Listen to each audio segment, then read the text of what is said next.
Hello বন্ধুরা, প্রায় অনেকদিন পর আরেকটি ভিডিও নিয়ে হাজির হলাম। আজকে আমি কোথায় যাচ্ছি দেখতে সাথে থাক। অপেক্ষা জিনিসটা কেমন লাগে বন্ধু? এই মুহূর্তে আমরা আমাদের এক বন্ধুর জন্য অনেকক্ষণ ধরে দাঁড়িয়ে রয়েছি, সে আসবে।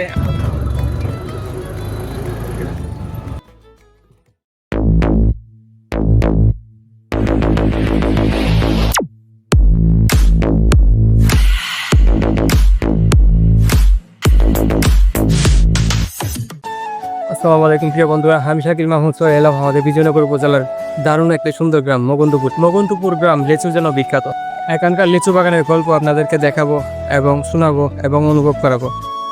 তো চলুন শুরু করি আজকের ব্লগ। বিজয়নগর উপজেলা বাংলাদেশের সবচেয়ে বিখ্যাত লিচুর অঞ্চলগুলোর একটি, আর এই মুহূর্তে আমরা লিচু বাগানের ভিতর দিয়ে হাঁটছি।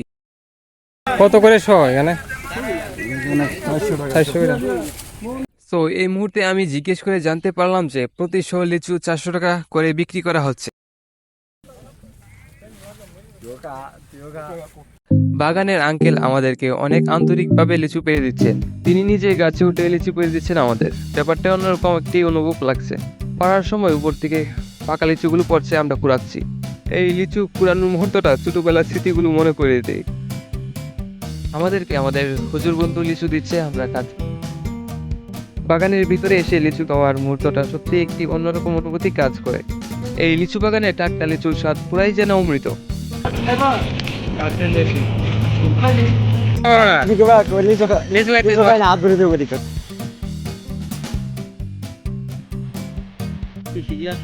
খরানের কারণে বৃষ্টি আর লিচু আইসে না বেশি, এখন লিচু শুরু বেশি, অন্য বছরের তুলনায় এই বছর অনেক কম।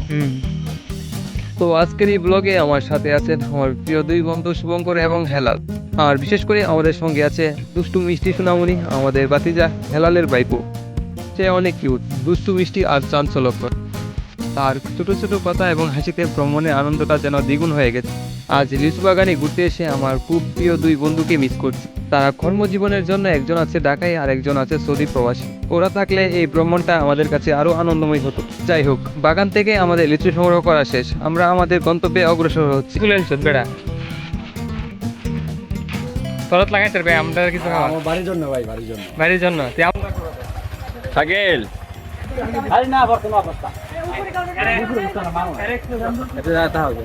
এলাল কেমন লাগছে তোমার? ভালো লাগছে। ভালো লাগছে না?